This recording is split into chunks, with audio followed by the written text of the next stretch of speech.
Hi, this is Matthew Robert Payne, and this is called, this is part of a book, chapter 3, and it's called He's Redeeming Love.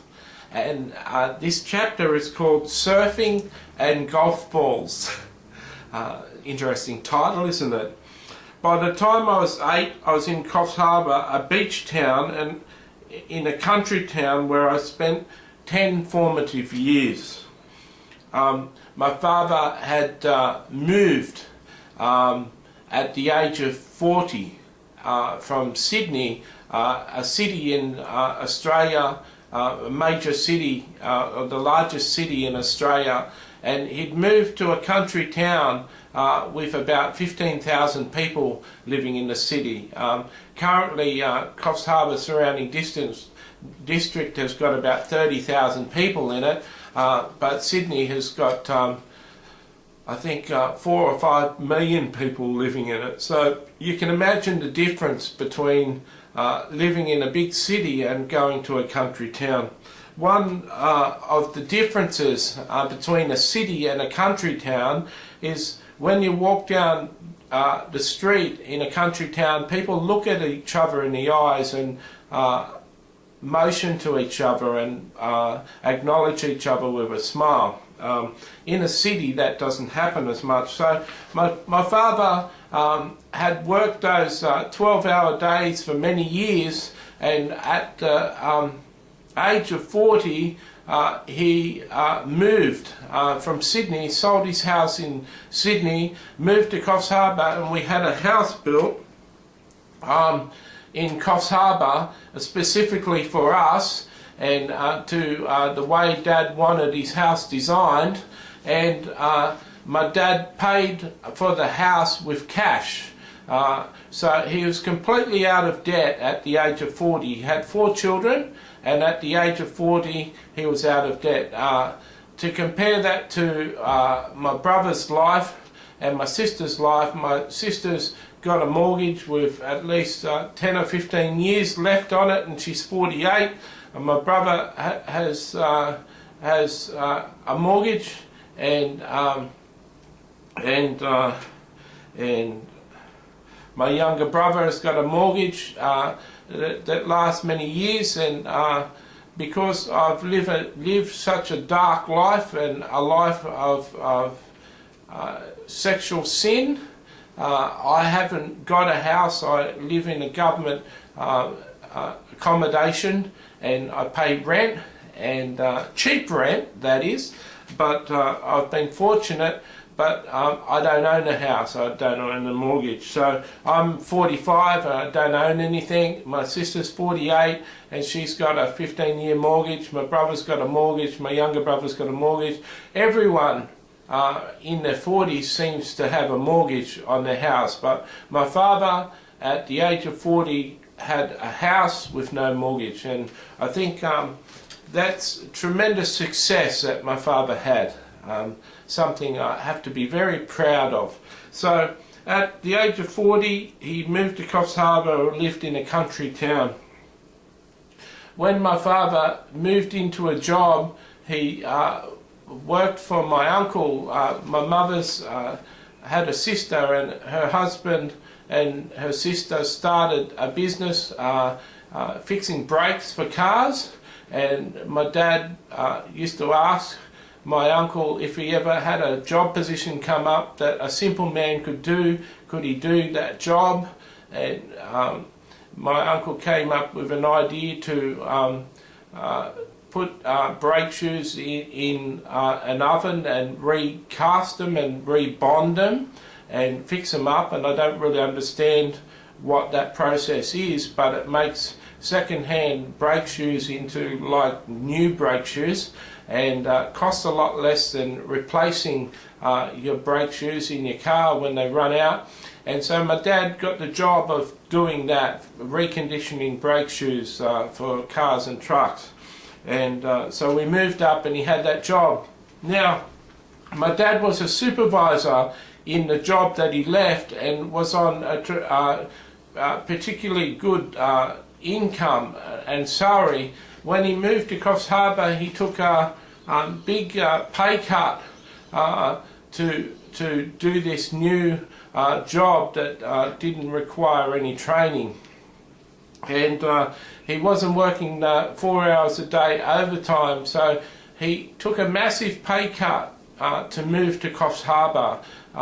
This was another sacrifice he took on board. But he did it. He moved to Coffs Harbour to bring us children up in a country town with better values and morals and a better quality of life than that in a big city. And I respect and love him for the time that I spent in the country. One thing our father did was, seeing as we lived on a beachside country town with beautiful beaches, he bought me and my older brother Rodney two surfboards. We got surfboards, and he took us to a beach that was a very safe beach that was part of a harbour, and he took us to that safe beach and allowed us to learn to surf, allowed us to have the time to learn to surf. Now, I'm not sure that we early on went down to the beach on our bikes and rode to the beach on our bikes to surf at the surf. I think in the early times, in the early parts, that our dad on weekends used to drive us down to that beach to learn to surf. All I know is that my dad must have put in a tremendous amount of time on the shore waiting for his sons to learn how to surf. Now, when you surf, you have a thing called a leg rope, a rope or a bit of rubber that goes between the surfboard and your foot. So when you come off a wave, when you're surfing, your surfboard will stay attached to you, and you have to swim back to your surfboard and get on your surfboard and paddle out in the beach. This is very important because when you go out in particularly large seas, you need the buoyancy of the surfboard to really keep you alive and keep you afloat. Sometimes if you lost your surfboard in a big sea, you'd be in a dangerous position because it's very rough and it's hard to survive in an ocean that's breaking waves without a surfboard to hold on to. So he bought us surfboards with leg ropes, and we went to this beach. Now this beach had a break that used to just go down like that. It didn't really break along the break. It just went down a bit. It was very hard to learn on this beach. It had another part of the beach that was further along that used to break along, but in that part of the beach it was hardly ever big, and so it was hard to ride those waves. So we learned in a very hard beach to learn to get up on our surfboards and ride the surfboards. I don't know how long it took my brother, but it took me almost a year to learn how to go along a wave, to ride along a wave. It took me a long time. I think it took me about a year to learn how to do that. And until we could do that, Dad wasn't allowing us to go to another beach because he loved us. He didn't want to see us hurt or broken or die. And so he didn't allow us to go to another beach to progress in our surfing abilities until we'd conquered the first beach. I'm not sure how many years my father invested and how much time he invested taking us to the beach, but he took us to the beach a lot. In summer, in daylight saving, he used to take us down to the beach at night. In the afternoon, we'd knock off, finish school at 3:30, and by about 5:30 my father was home from work. He used to ride a push bike to work and save petrol, and by 5:30 he was home, and sometimes by 5:45 we were in the car, and the sun would stay up to about 8 o'clock, so we had a couple of hours surfing in the afternoon, and a lot of times we'd have a barbecue down at the beach for dinner.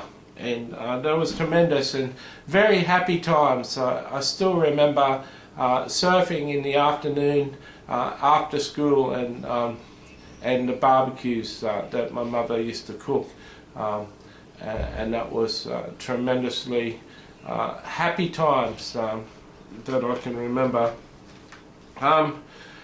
After a year, I was excited to be able to go to other beaches, and I was very happy.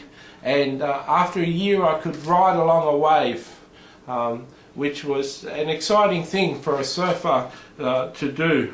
I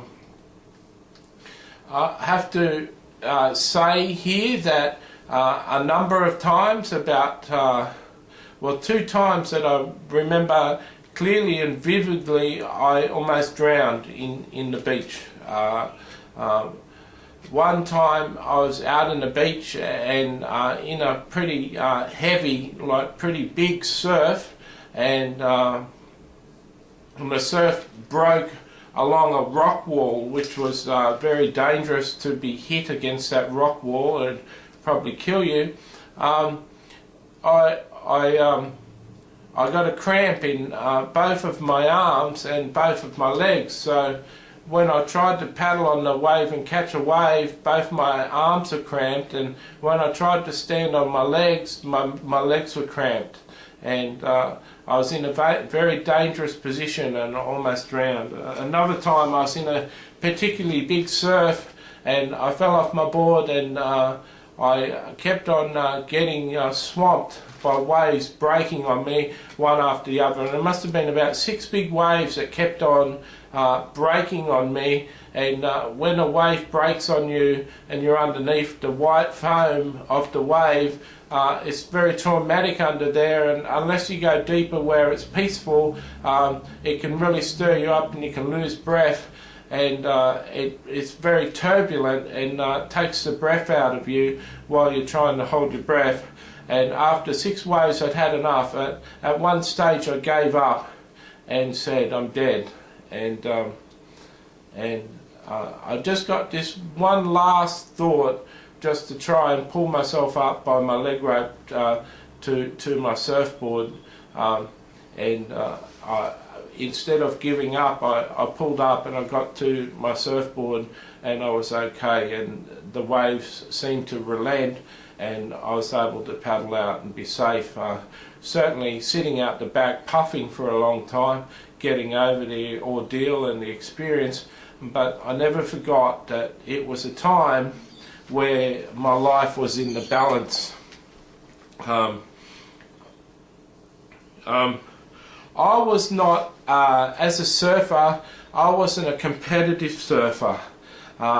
In a beach, men and boys paddle out to a break, and there's this sort of unwritten code that says if you get into a certain position paddling for a wave, then it's your wave and everybody else has to leave the wave alone and let you ride it. But it depends on your physical strength and your stamina, and it depends also on how forceful you are in your personality to be able to get into that position where other people respect you and let you have the wave.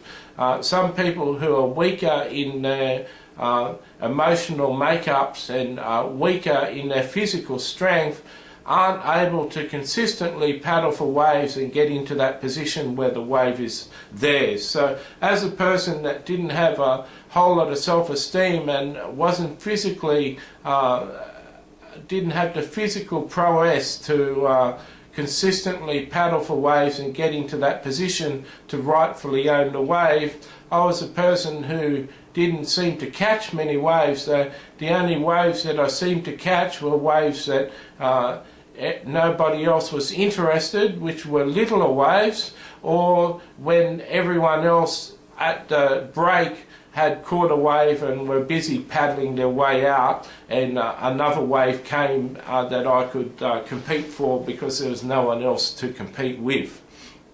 So I was a surfer that went out into surfs many times, hundreds of times with my brother, but didn't enjoy the surfing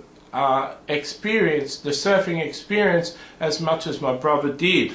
So rather than competing with all the other surfers on the most popular breaks, what I used to do is paddle down the beach a little way to a place where the waves were breaking also, but they were littler waves, and I used to go down to those places where there might be one or two people there, and I'd catch the littler waves. Of course, by paddling away from where my brother used to surf, I used to have more lonely experience in my surfing experience. I didn't have the friendship to spend time with my brother talking in between waves and chatting in between waves with other friends.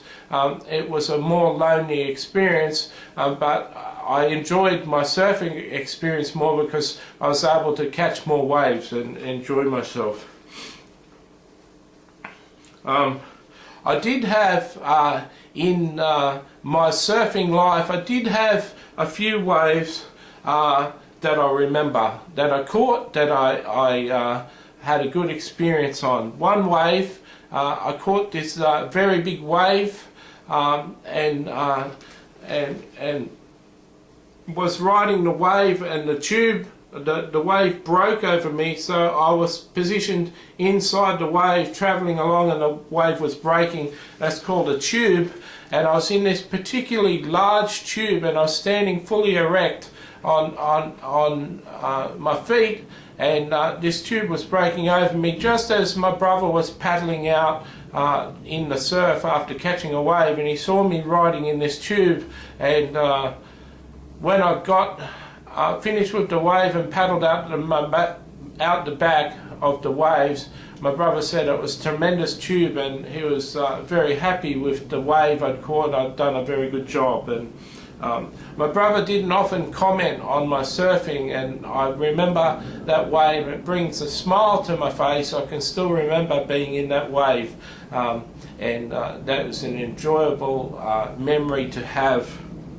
Another wave I caught in my youth was a wave that I got 3 of those tubes in the wave, and then the wave opened up, and then I was riding the wave, and then it broke over me again. 3 separate occasions on the wave that happened, and it was the best wave I'd ever ridden in my life. I rid it for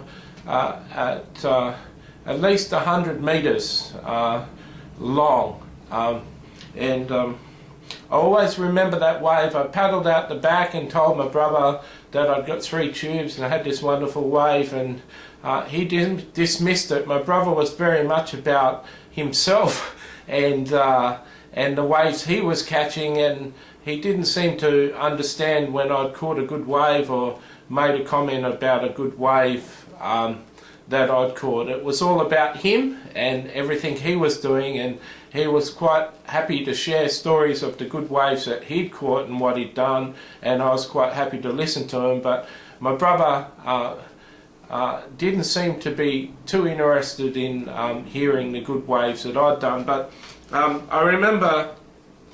I remember one time years later when I was about 17, 18, I was about 16 years of age, walking down to the beach with one of the best surfers in our country town, which was a Christian surfer, and we were walking down to the beach, and Rodney, my older brother, was mocking me about my surfing style, and the Christian surfer, the surfer that was a Christian, that went to a Christian board riders club with me, stood up for me and said, "What are you doing poking fun at your brother?" And my brother said, "Because he deserves poking fun on. He's got a hopeless surfing style and he's not a good surfer."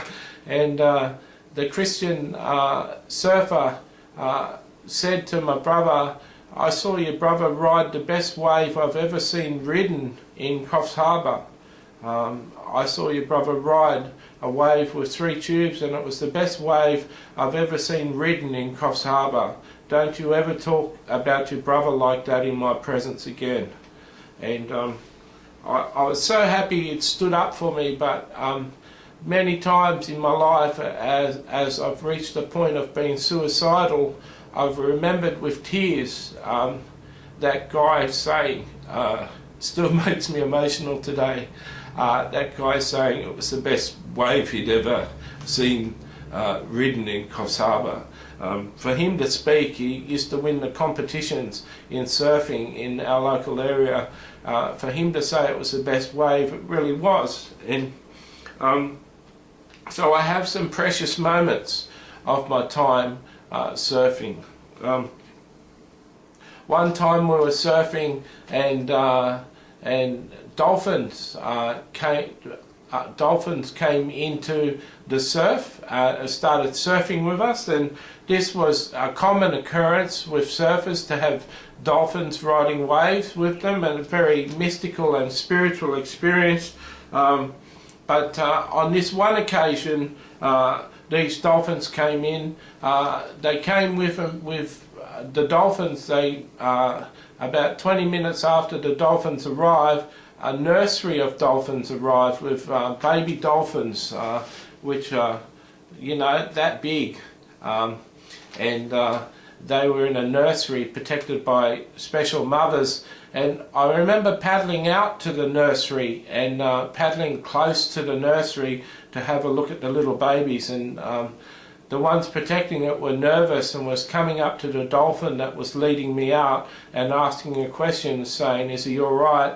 And they let me within 10 feet of the nursery. It was a very spiritual experience, one that I'll never forget.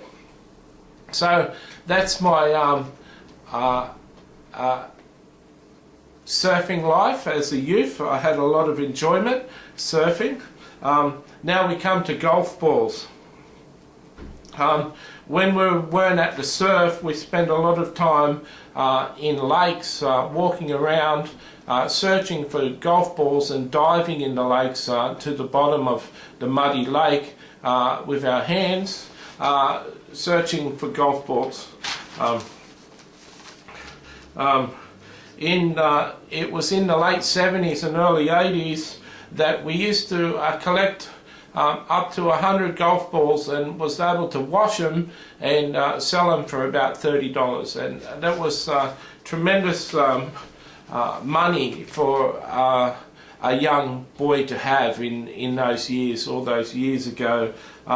It took us about, on average, an hour to collect 100 golf balls, and took us about an hour in front of TV washing the golf balls to make them clean and able to be sold, getting all the mud off them with a little brush. So we didn't count the hour that it took us to wash the golf balls. We only counted the time it took us to get them, and so we were making about $30 an hour back in those years, and that's a tremendous amount of money for a person to be making in those years. I think my dad wasn't making more than $10 an hour, so we were earning tremendous money. Our father tried to talk us into saving half of our money that we were making on golf balls. Our father tried to tell us to put away half of the money in a bank account, in a savings account, and save half the money that we earned collecting golf balls, but we never did. Like a lot of things your father tells you to do, we never did it. So my mother laughs at this, but we went from being cashed up and rich to broke with not a penny in the world. We went in fluctuations of being very cashed up with a lot of money to being very broke and poor. And so we used to surf, and we used to collect golf balls. One day my brother and a friend of his went to a lake in the golf course that no one had ever gone into to collect golf balls, and the lake had a rumour about it that there was big eels in the lake or something, or it had glass in the lake. It had some sort of rumour about the lake that kept all the boys that collected golf balls from ever going into the lake. And my brother being somewhat of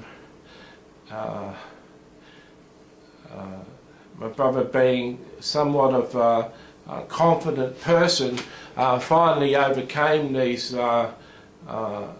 stories about this lake, and him and his friend went into the lake to collect golf balls. And I remember he got thousands of golf balls out of this lake. Him and his friend went back and back to the lake and got thousands of golf balls out of the lake. And I remember surfboards back then were $200 to $300, and my brother bought a surfboard cash within a couple of weeks of going into that lake. To own a brand new custom designed surfboard was a real thing, a real treasure for a young boy, and a lot of surfers had second-hand surfboards, could never afford a brand new surfboard. But I remember my brother went to a surfboard maker with specific ideas of what he wanted for his surfboard and got one custom made by a surfboard. I have never owned a brand new surfboard in my life of surfing, and certainly you can buy a surfboard off a rack where they've got 20 or 30 surfboards for sale that are brand new, but it's again another level indeed to get one custom made to your own specifications. So my brother really achieved that, and he achieved that through diving for golf balls and going into a place that no one else had gone into.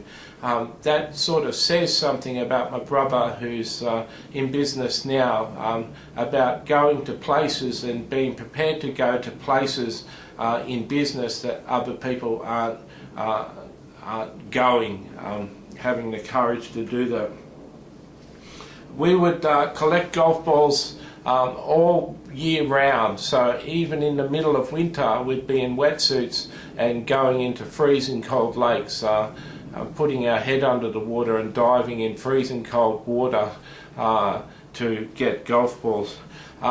We had a professional at the golf course that ran the golf course, and he used to sell second-hand golf balls to all the golfers, and some golfers who couldn't afford to play golf with brand new $2.50 golf balls used to buy these second-hand golf balls. Two of our 18-hole courses had a lot of lakes in the courses. Some of the 18-hole golf courses had one or two lakes on every single hole that you played, and so there was a lot of balls going into lakes by golfers that didn't hit a perfectly correct hit. And so this golf professional used to buy them at an average of $30 $100 off us, and he used to resell them for whatever, $60 per 100 to golfers. So there were really good golf balls that were found, virtually brand new, that had been hidden into the lake, and we used to get $1 for them, and there were golf balls that weren't so good that we'd get 15 cents for, and the average worked out at being about $30 per 100 or 30 cents per golf ball. But there were golf balls that after we dived in the lake, we could take 2 or 3 golf balls to the professional and get $3, and then go up and buy a hamburger and a Coke to eat at the golf course and look after ourselves. So I particularly enjoyed having a shower, taking our balls in and getting cash and buying hamburgers to eat.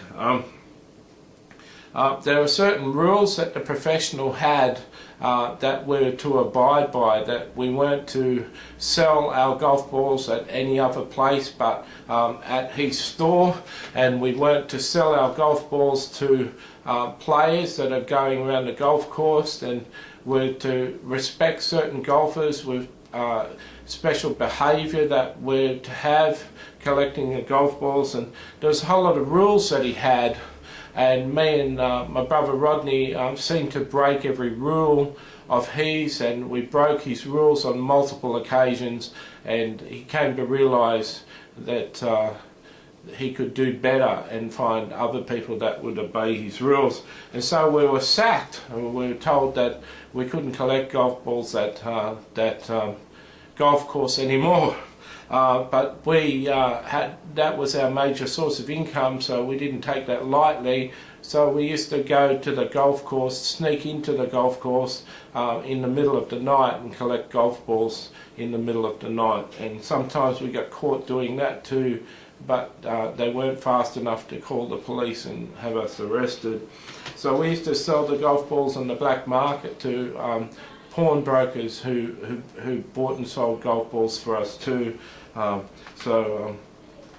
That's what we used to do. I used to have a paper round where I delivered papers to shops in our country town, and that used to take me about 2 hours once a week, and I'd get $15 for those 2 hours, so delivering papers. But I found I was always spoiled by the $30 an hour collecting golf balls, that I wasn't really diligent in my approach to delivering the papers, but it was regular money, so I did it. I was spoiled by the golf balls and the income, and I have to say that even until the modern day, I haven't earned $30 an hour. The best I've ever done was one time I took an hour to do a prophecy for a pastor, and asked the pastor could he come and join us, team of prophets, and help us prophesy on our team. And he wrote to me and said that he didn't have the time to help us prophesy on our team, but he could send me some money, and he sent me $100. And that was the only time I ever earned over $30 for an hour's work. I got $100 for that hour that time. And I have to say that I operated a prophecy site for many years, and I didn't have more than 10 people ever offer me money. So that's a special memory that I got $100 for an hour off that guy. But the point of my story is, point of that story is that $30 an hour was a rate of income that I've never as an adult been able to achieve since. I hope that you've enjoyed this chapter, and I look forward to seeing you in the next chapter.